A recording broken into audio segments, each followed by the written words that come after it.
Y precisamente para darnos un análisis más profundo sobre este tema, está en la línea telefónica Eduardo González, él es investigador y académico del TEC de Monterrey. Muy buenos días, muchas gracias por tomarnos la llamada. ¿Cómo estás, Eduardo? ¿Qué tal? Buenos días, un saludo, gracias por la llamada. Un gusto recibirte, Eduardo. Oye, aquí una de las preocupaciones que más se ha extendido durante el fin de semana después de las negociaciones es sobre la posibilidad de que México se convierta en un tercer país seguro, pero esto de manera no formal. ¿Consideras que esto es posible? Sí, yo creo que de hecho ya en la práctica está siendo un tercer país. Sí hay pues ciertos protocolos que habría que correr, pero pues lo que estamos viendo me parece que ni al gobierno de Estados Unidos ni al de México le interesa llevarlos a cabo, correrlos. Y en ese sentido, pues los migrantes centroamericanos que están solicitando asilo en Estados Unidos, pues están siendo colocados en nuestro país en espera de esa resolución. Hablamos ya de miles de centroamericanos que están en la frontera norte de México esperando obtener el asilo en Estados Unidos, lo cual en la práctica pues significa como un tercer país, ¿no? México ya es en este momento un tercer país a pesar de los dichos del canciller y del mismo presidente, pues México cede a estas presiones y acepta a los migrantes en espera de asilo. Eduardo, ¿había de otra? Es decir, ¿qué opinas sobre las negociaciones que se llevaron a cabo el viernes pasado, dadas las circunstancias y las amenazas de Trump?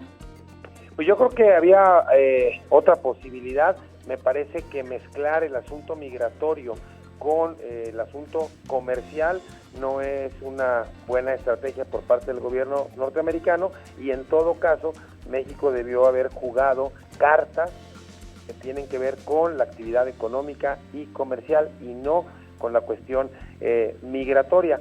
Trump presionó con estos aranceles y México cede al chantaje, cede a las presiones, y quien pues va a terminar pagando el costo de estas negociaciones, entre comillas, pues van a ser las personas migrantes de Centroamérica. Creo que México pudo haber jugado con una estrategia más tirada hacia actividades económicas y comerciales que presionaran también al electorado estadounidense y por ende al presidente Donald Trump. México me parece que en todo momento llegó a la mesa de negociación sabiendo que aceptaría finalmente convertirse no solamente en un tercer país, sino en un gran muro para evitar la migración de personas centroamericanas hacia Estados Unidos.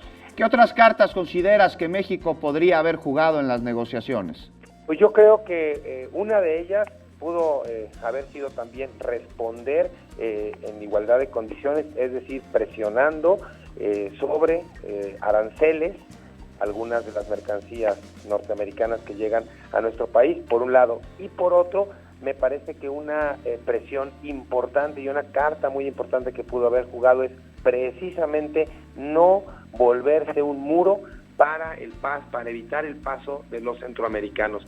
Yo creo que México debe de mantener una posición de mayor disposición hacia el flujo de centroamericanos camino a Estados Unidos de la que hoy aceptó tener. Creo que eso sí hubiera presionado mucho más al gobierno de Estados Unidos que lo que hizo, que finalmente a mí me parece que llegó ya con una ruta trazada y que solamente era cuestión de hacerla pública. Me parece que esto es precisamente el motivo, la razón por la cual algunos funcionarios del gabinete de Estados Unidos están afirmando que el acuerdo fue positivo y que en caso de que México no lo cumpla, pues vendrán otras disposiciones. El mismo presidente Trump está diciendo que no ha revelado todo el contenido del acuerdo. Yo creo que México no salió tan bien librado en esta ocasión.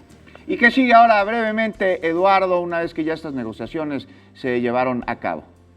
Pues yo creo que ya en la práctica México está pues mandando miembros de las Fuerzas Armadas, de la Guardia Nacional, de la Policía Federal a estaciones migratorias, a estaciones de transporte a la misma frontera sur para evitar el paso de los centroamericanos, por un lado. Y por otro, creo que lo más complicado que viene es que este acuerdo solamente tiene una vigencia de 90 días, tiempo en el cual pues será una especie de espada de Damocles sobre nuestro país, porque en cualquier momento el presidente Donald Trump pues podrá no solo hacer público estas negociaciones que no ha hecho, sino que podrá apretar aún más las tuercas a nuestro país. Entonces, ¿qué viene? Pues tratar, según lo que dice el gobierno de México, pues de detener este flujo migratorio y esperar que en los siguientes 90 días no se le ocurra una nueva vuelta de tuercas al gobierno de Estados Unidos.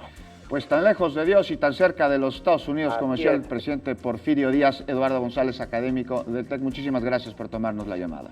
Hasta luego, un saludo.